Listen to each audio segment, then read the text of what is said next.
Bem, irmãos,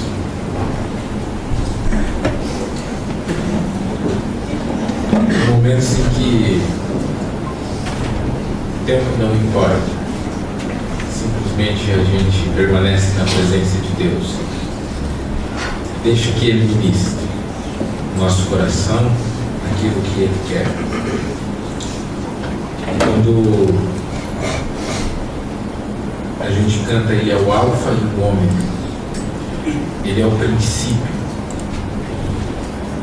e Ele é o fim de todas as coisas.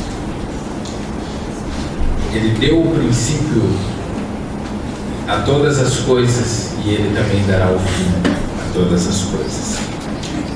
E hoje, irmãos, nós vamos estar falando então sobre a apostasia do fim. Porque essa presença de Deus, esse mover do Espírito Santo, ele deve arder no nosso coração mais do que qualquer coisa. E um dos grandes problemas que vão acontecer e que já está acontecendo, e a gente vai perceber isso, é que a apostasia vai tomar conta do coração de muitos. Nós abandonaremos aquilo que é mais precioso, que é a presença de Jesus nessa terra. Logicamente, somente aqueles que não perseverarem em Cristo, esses abandonarão o que é mais valioso. Irmãos, abram as suas Bíblias em 2 Tessalonicenses, no capítulo 2. Vamos estar lendo esse texto. 2 Tessalonicenses, capítulo 2.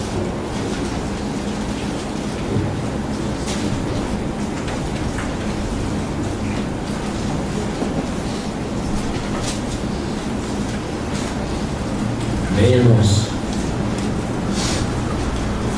Vamos ler então. Vamos ler o capítulo inteiro para a gente poder ter uma noção aqui a respeito dessa vinda do Senhor Jesus.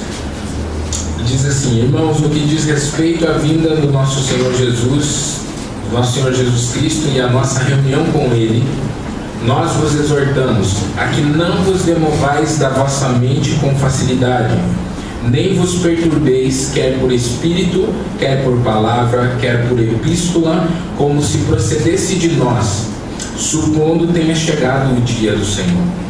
Ninguém de nenhum modo vos engane, porque isso não acontecerá sem que primeiro venha a apostasia, e seja revelado o homem da iniquidade, o filho da perdição, o qual se opõe e se levanta contra tudo que se chama Deus, ou objeto de culto, a ponto de assentar-se no santuário de Deus, ostentando-se como se fosse o próprio Deus. Não vos recordais de que ainda convosco eu costumava dizer-vos essas coisas, e agora sabeis o que detém, para que ele seja revelado somente em ocasião própria. Com efeito, o mistério da iniquidade já opera e aguarda somente que seja afastado aquele que agora o detém. Então será de fato revelado o iníquo, a quem o Senhor Jesus matará com o sopro de sua boca e o destruirá pela manifestação de sua vinda. Ora, o aparecimento do iníquo é segundo a eficácia de Satanás, com todo o poder e sinais e prodígios da mentira, e com todo o engano de injustiça que perecem aos que perecem, porque não acolheram o amor da verdade para serem salvos. E por esse motivo, pois, que Deus lhes manda a operação do erro para darem crédito à mentira, a fim de serem julgados todos quanto não deram crédito à verdade. Antes, pelo contrário, deleitaram-se com a injustiça. Entretanto, devemos sempre dar graças a Deus por vós, irmãos, amados pelo Senhor. Por isso que Deus vos escolheu desde o princípio para a salvação, pela santificação do Espírito e fé na verdade, para o que também vos chamou mediante o nosso Evangelho, para alcançar a glória de nosso Senhor Jesus Cristo. Assim, pois, irmãos, permanecei firmes e guardai as tradições que vos foram ensinadas, seja por palavra, seja por epístola nossa. Ora, nosso Senhor Jesus Cristo mesmo, e Deus nosso Pai, que nos amou e nos deu eterna consolação e boa esperança pela graça, console os vossos corações e os confirme em toda boa obra e boa palavra. Até aqui. Irmãos, se tem algo que nós devemos perceber cada vez mais, é o momento da história em que estamos vivendo como humanidade. Os seres humanos nunca foram tão cruéis, nunca foram tão perversos como nessa época.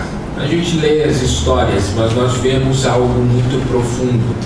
A cobiça dominando o coração do homem, o desejo de poder, o dinheiro, a impiedade, a matança, as mentiras que são divulgadas, as mentiras que são vividas, coisas cada vez mais vergonhosas têm se tornado normais e aceitas por todos.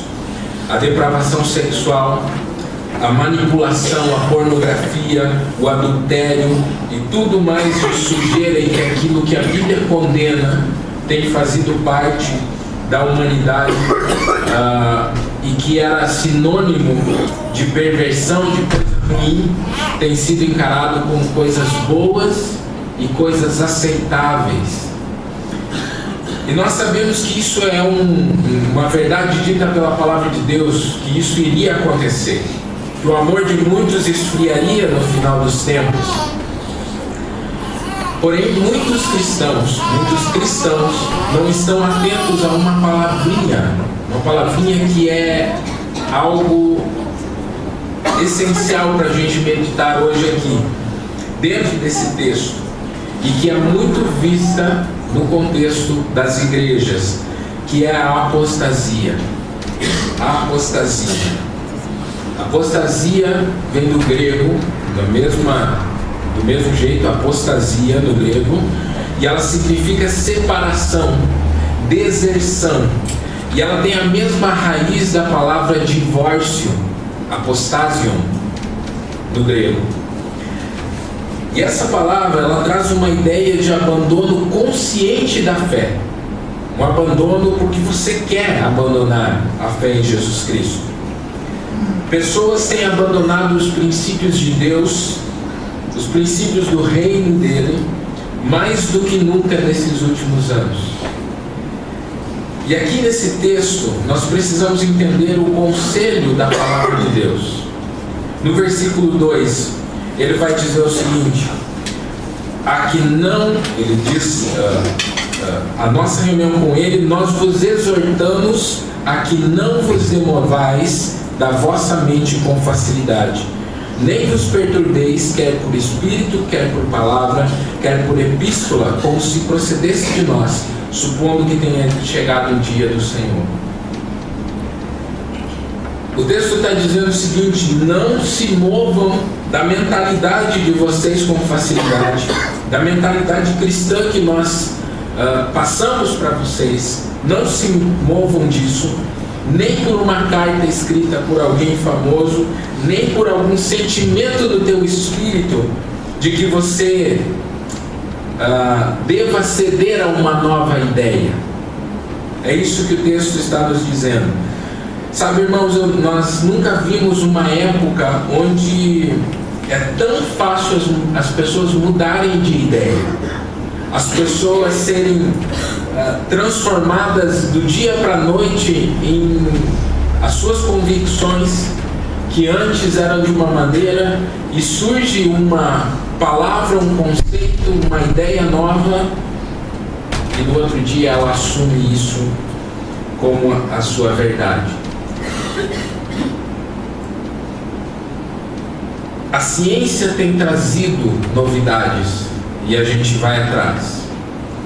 As pessoas mudam de ideia porque uma pessoa famosa disse que ela está fazendo isso e isso é bom, e as pessoas vão atrás. Surge uma ideia e as pessoas vão todas para aquele lado. Surge um novo jogo para as crianças e as crianças vão todas para aquele lado. Isso é bem nítido nas crianças, porque elas são levadas a isso. Crianças, adolescentes, jovens. Quando surge uma ideia nova, a gente corre atrás daquilo. Porque aquilo é bom, porque aquilo todo mundo está praticando, porque todo mundo faz aquilo. E a gente vai. E tudo isso tem criado uma mente inconstante nas pessoas, por mais que elas não percebam. Tem criado uma mente inconstante, fácil de se moldar a novas ideias. E a maioria das pessoas que você encontra hoje, você vai num lugar e você começa a conversar com ela e de repente no meio da conversa surge: não, eu sou desviado. É a coisa mais normal você encontrar pessoas desviadas da fé. Não, eu era daquela igreja e acabei saindo de lá. E essas pessoas, normalmente que se desviam, ela põe a culpa na igreja, ela põe a culpa no pastor, põe a culpa no vizinho, em tudo que ela puder colocar a culpa, mas ela nunca culpa a si mesma. A maioria desses desviados culpam os outros e nunca a si mesmos. E uma verdade que nós precisamos entender a respeito disso é que a maioria dos desviados, eles não abandonam a fé por causa de uma situação específica, mas eles só usam aquilo como desculpa porque eles não querem se submeter a um princípio de obediência ao Evangelho de Cristo. Essa é a verdade. E você pode ir atrás e você vai perceber isso.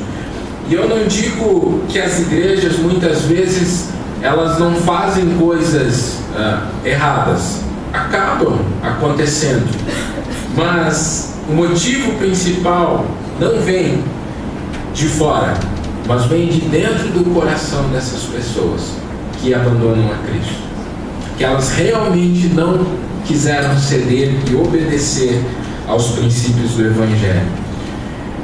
E é uma coisa que não é percebida por esses desviados, o que nós chamamos desviados da fé, é que a Bíblia é muito clara quando ela diz em Romanos 14:12 que cada um dará contas de si mesmo a Deus. E quando chegarmos perante o Senhor e todos comparecerão, a Bíblia diz que todo joelho se dobrará perante Ele e que todos comparecerão diante do trono de Deus. Não vai adiantar você pôr a culpa em ninguém. Não vai adiantar dizer que a igreja tal ela me magoou, porque a Bíblia diz que nós somos indesculpáveis diante do Senhor. Não existe alguém que possa impedir você de ir até Cristo, a não ser você mesmo. E sabe, irmãos, quando nós prestarmos conta de si mesmo, nós prestaremos conta da nossa obediência a Cristo, se nós obedecemos a Ele ou não. Não é à toa, irmãos, onde nós olhamos o tempo em que vivemos, é um tempo onde a apostasia tem invadido as igrejas, tentando causar a nossa deserção do caminho de Jesus, um divórcio entre nós e Cristo. A apostasia, ela vem para tentar acabar com aquilo que a Bíblia chama de uma relação de Cristo com a sua noiva, da esposa do Cordeiro. E não é à toa que a Bíblia compara a essa relação com Cristo com um casamento. O casamento na Bíblia, desde o noivado, ele era a coisa mais importante, era uma aliança que você tinha. Quando você noivava, era a mesma coisa que você casar. Você tinha que dar carta de divórcio no noivado. Você não tinha relacionamento sexual, eles tinham um compromisso, uma aliança tão firme quanto o casamento. Porque o noivado na Bíblia significava isso, um compromisso fiel ao noivo ou à noiva. E para você desfazer o noivado, você tinha que dar a carta de divórcio. Então, quando a gente olha para o texto e a gente vê que a apostasia, ela significa deserção e tem a mesma raiz da palavra divórcio, a gente entende algumas coisas. Quando Jesus falava sobre o final dos tempos em Mateus 25, ele cita a parábola das 10 virgens. E essa parábola, ela esconde a igreja, mas ela fala das amigas da noiva, porque era assim que a noiva, que o casamento acontecia na época. Eram as 10 melhores amigas da noiva. Mas nós representamos também que eram pessoas que seriam salvas. E quando a gente pensa nas 10 virgens, ele conta essa parábola: 5 eram prudentes, 5 eram loucas, e estavam preparadas, apenas aquelas 5 prudentes, para entrarem na festa de casamento, para seguirem no cortejo do noivo, porque o noivo ia buscar a noiva em casa, e acontecia o cortejo até a casa do noivo, e esse era o casamento. E as 10 virgens iriam com a noiva, que eram puras como a noiva. E 5 pensaram na vinda futura do noivo, e elas se prepararam com óleo. E 5 viveram apenas para o momento e acharam que assim o noivo iria voltar naquela hora, iria buscar, aconteceu o casamento e deu, e não se prepararam com o óleo. Não vou interpretar aqui tudo, porque senão a gente ia dedicar só a essa parábola o culto hoje. Mas a verdade é que eu vejo que nos últimos tempos as pessoas estão vivendo de acordo com o momento. E mesmo Mateus 24, 25, quando Jesus fala sobre a volta de Jesus, ele diz que no final dos tempos seriam como os dias de Noé, onde as pessoas iam casar e dar-se em casamento. Jesus não está proibindo o casamento, Jesus está falando, as pessoas vão viver como se Jesus nunca voltasse. É isso que ele está falando. Viveriam para as coisas terrenas sem se preocupar com as coisas eternas. E nós vemos um momento hoje na história da humanidade onde as pessoas estão vivendo apenas para o momento. Elas não estão aguardando o noivo. Elas estão sem óleo de reserva para esperar na noite o noivo, Jesus. Nós nos divorciamos de Cristo quando nós temos que escolher entre fazer o que Ele quer e fazer o que a gente gosta, e a gente escolhe fazer o que a gente gosta. Estamos apostatando daquilo que Cristo tem para a nossa vida. Nós abandonamos conscientemente a vontade de Deus. Nós desertamos da palavra de Deus quando ela nos diz não e nós não obedecemos. Nós nos separamos da igreja porque é mais fácil acusar a igreja, culpar a igreja, do que ser e amar a igreja.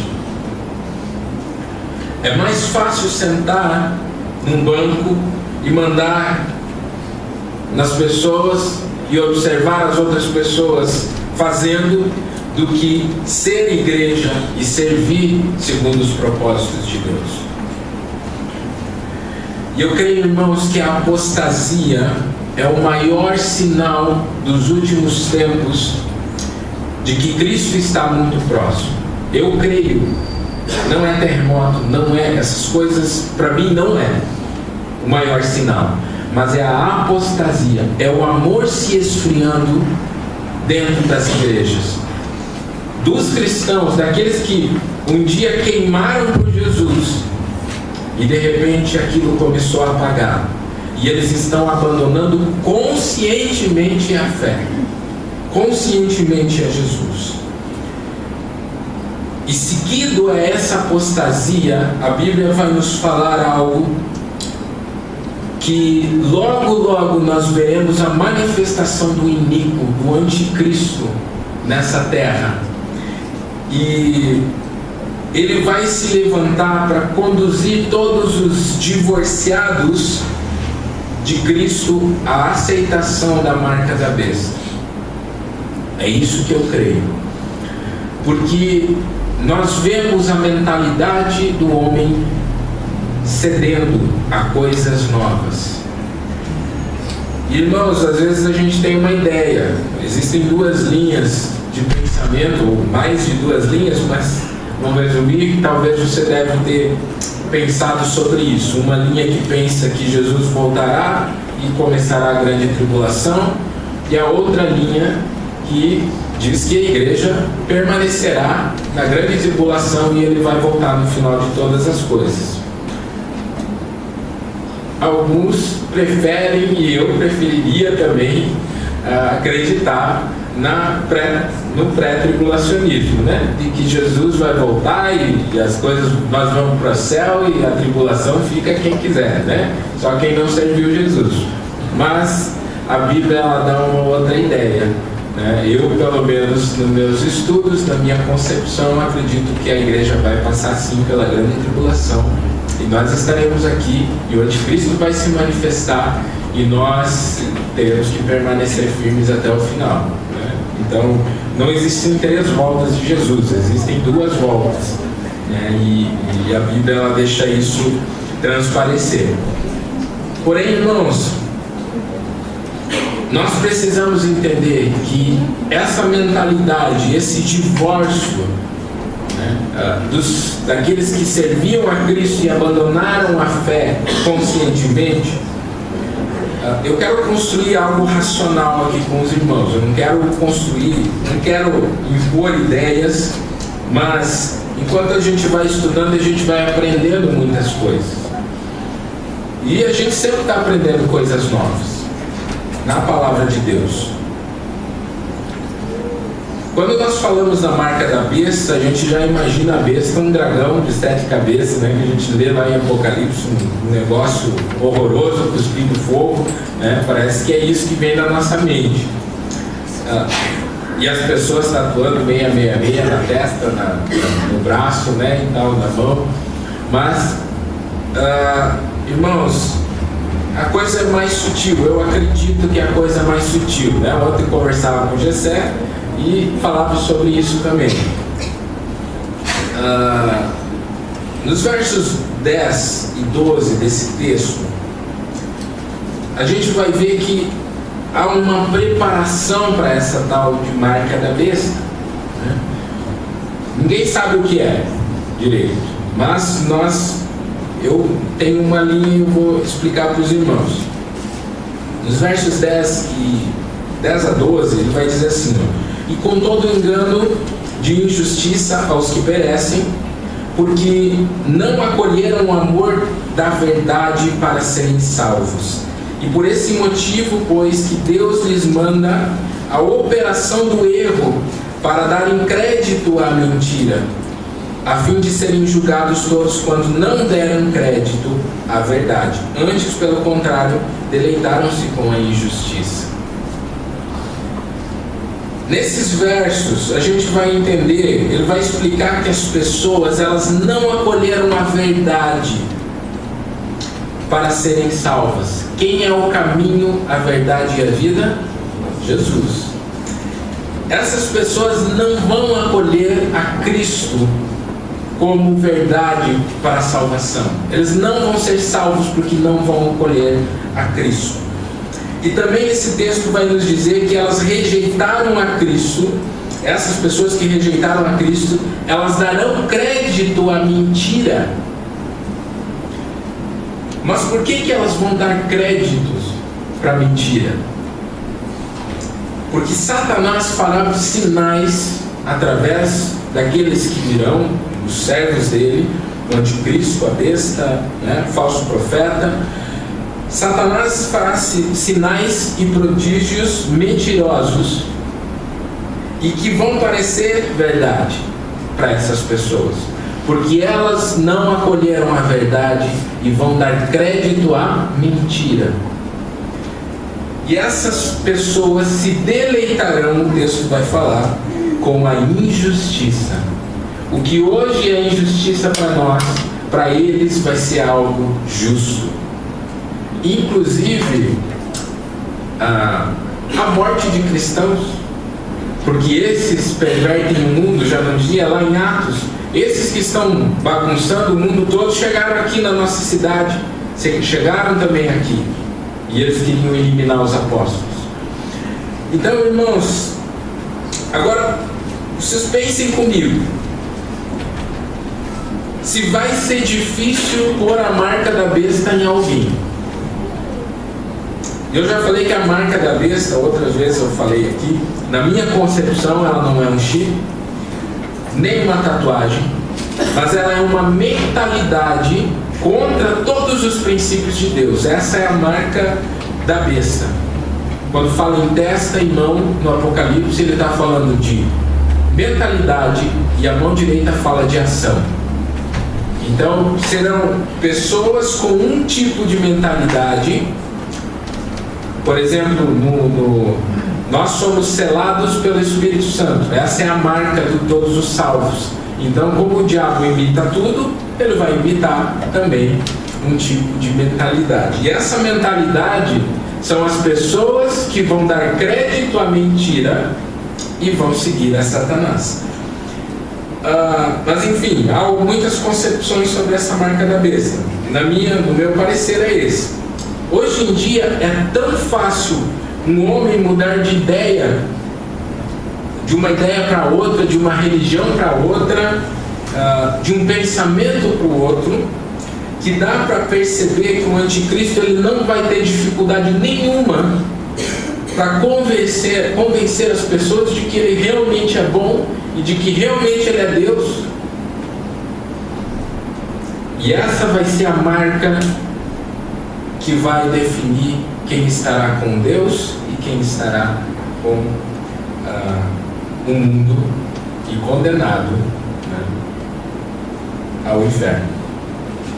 E as pessoas seguirão e adorarão o falso profeta, o anticristo, a besta, porque fará esse grupo fará o que as pessoas desejam.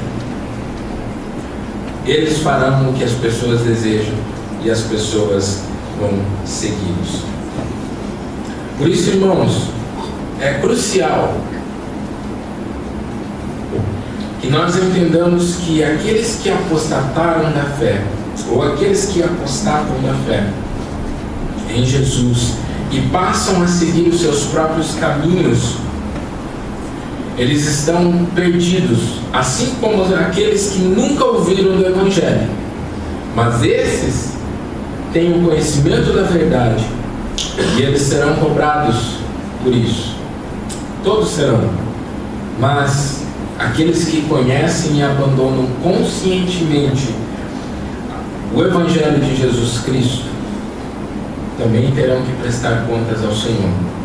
E a Bíblia diz que esses se lamentarão profundamente ao verem o Filho do Homem vindo sobre as nuvens. Esses divorciados de Cristo, separados de Cristo, estão, vamos dizer, que estão muito mais aptos a receberem a mentalidade da besta que se levantará contra Deus e a igreja do que aqueles que nunca conheceram.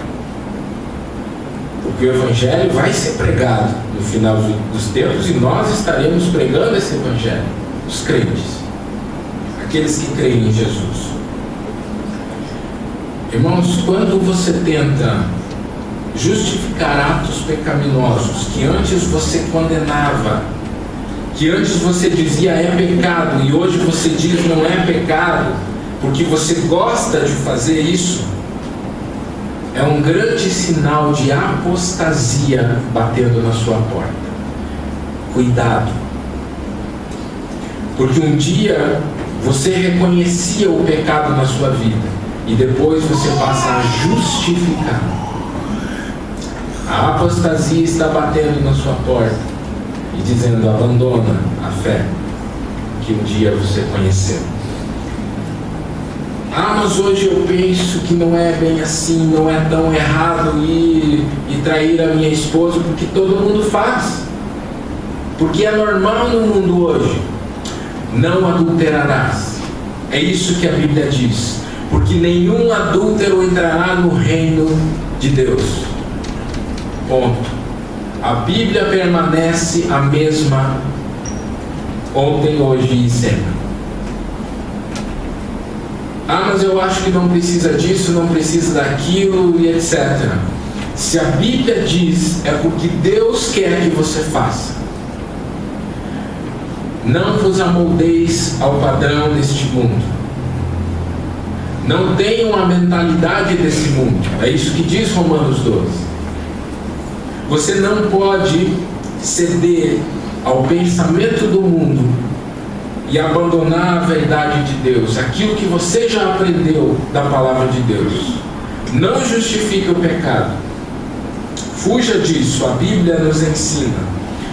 E para ir ao final, irmãos, nós devemos entender o que é necessário para vencermos a apostasia da fé dos nossos tempos e aguardarmos a vinda do Senhor Jesus com firmeza. E isso nós encontramos ali no texto, no versículo 15. Assim, pois, irmãos, Paulo vai encerrar essa passagem sobre a volta de Cristo, e ele diz: assim, pois, irmãos, permanecei firmes e guardai as tradições que vos foram ensinadas, seja por palavra, seja por epístola nossa. Se você não estiver baseado na palavra de Deus, e ele está dizendo isso, permaneça naquilo que nós ensinamos, que os apóstolos ensinaram. O fundamento dos apóstolos, Efésios vai dizer que a igreja está baseada nisso. Se você não permanecer nisso, você vai apostatar da fé. Irmãos, nós sempre acreditamos que haveria, vamos dizer assim, eu aprendi isso lá na minha adolescência.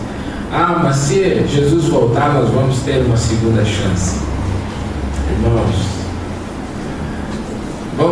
vamos supor, né, que essa seja uma verdade, né, que é uma possibilidade. Gostaria que fosse, mas, irmãos, é melhor garantir, tá? É melhor garantir. Vai no primeiro avião, tá? Não vai no segundo, se existir um segundo, tá? Irmãos,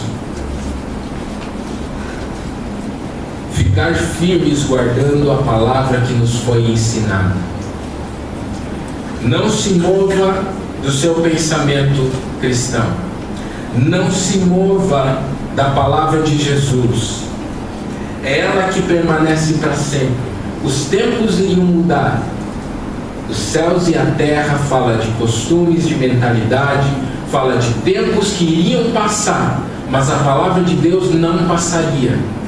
E tem muita gente vivendo como nos dias de Noé, até que a porta se fechou da arca e o dilúvio veio e sobraram 8 pessoas sobre a terra.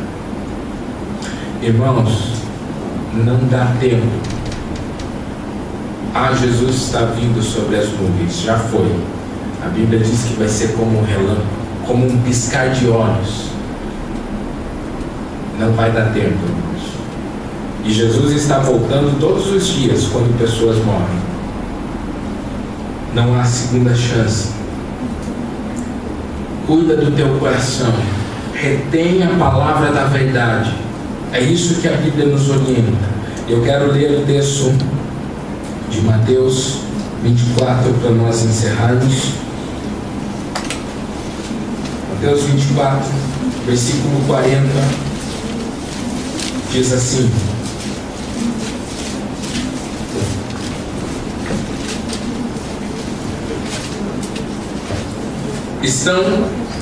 Então, 2 estarão no campo, um será tomado e deixado o outro. Duas estarão trabalhando no moinho, uma será tomada e deixada a outra. Portanto, vigiai, porque não sabeis em que dia vem o vosso Senhor. Mas considerai isso: se o pai de família soubesse a que hora viria o ladrão, vigiaria e não deixaria que fosse arrombada a sua casa. Por isso, ficai também vós apercebidos, porque a hora em que não cuidais, o Filho do Homem virá. Irmãos, vigiem, orem, supliquem a misericórdia de Deus, para que você seja achado nele quando Jesus vir. Para que você mantenha a palavra da verdade até o final, em meio a tantas mentiras disfarçadas de verdade. Não se mova daquilo que você sabe que é a verdade. A verdade é a palavra de Deus, e Cristo é a palavra de Deus. Se você não permanecer em Cristo, você não dará fruto, você será cortado. É isso que João 15 vai falar. J.C. Ryle, o autor dos comentários da minha Bíblia,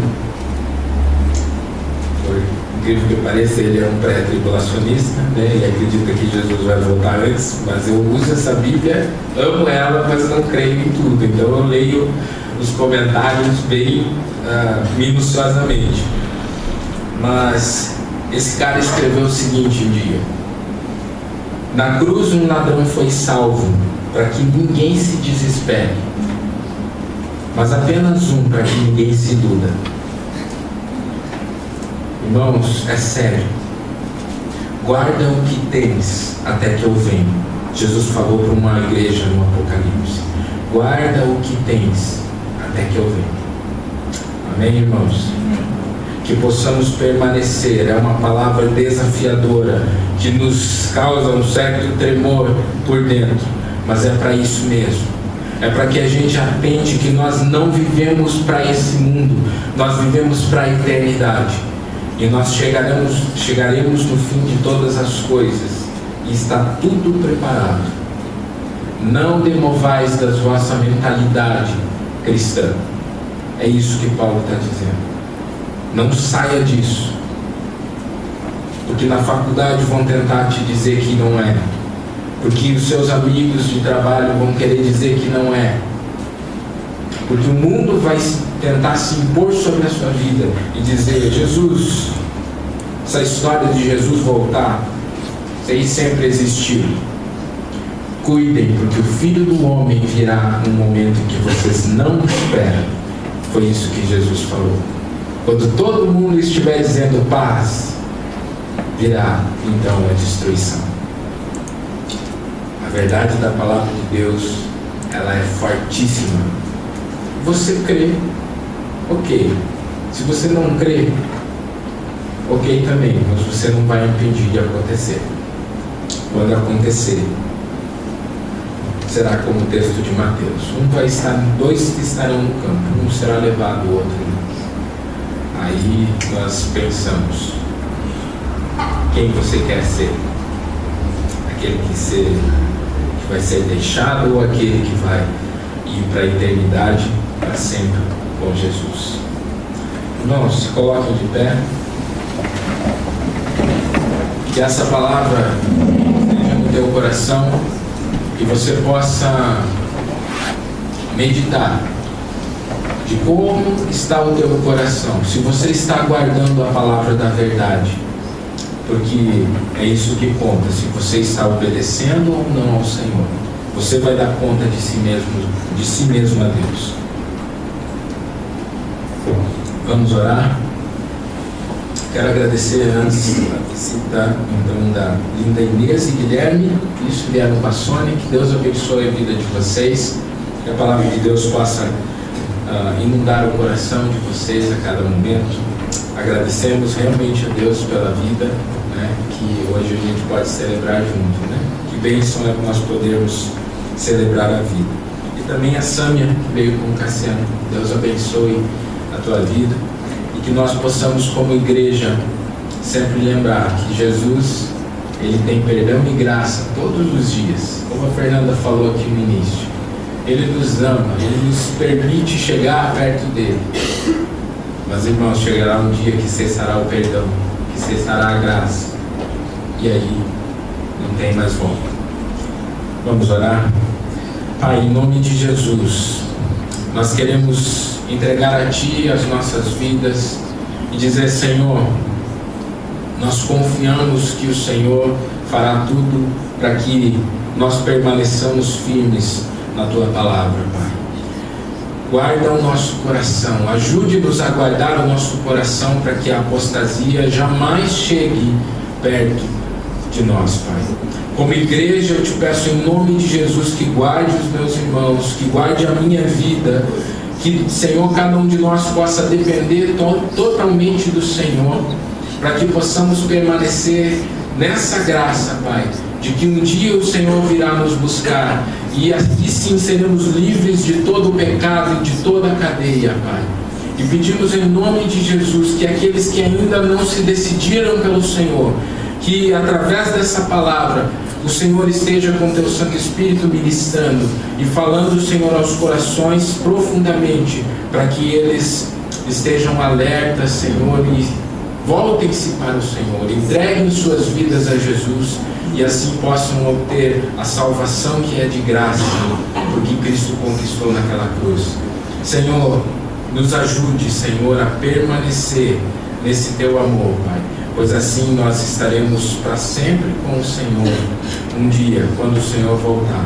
Que, Senhor, nós não venhamos a dormir durante esse período que tem sido tão difícil no mundo, Pai, mas nós permaneçamos naquilo que o Senhor já nos ensinou, que nós nos afastemos do pecado, que nós amemos pessoas, Senhor, mas nunca deixemos de pregar que um dia o Senhor voltará e punirá toda a injustiça.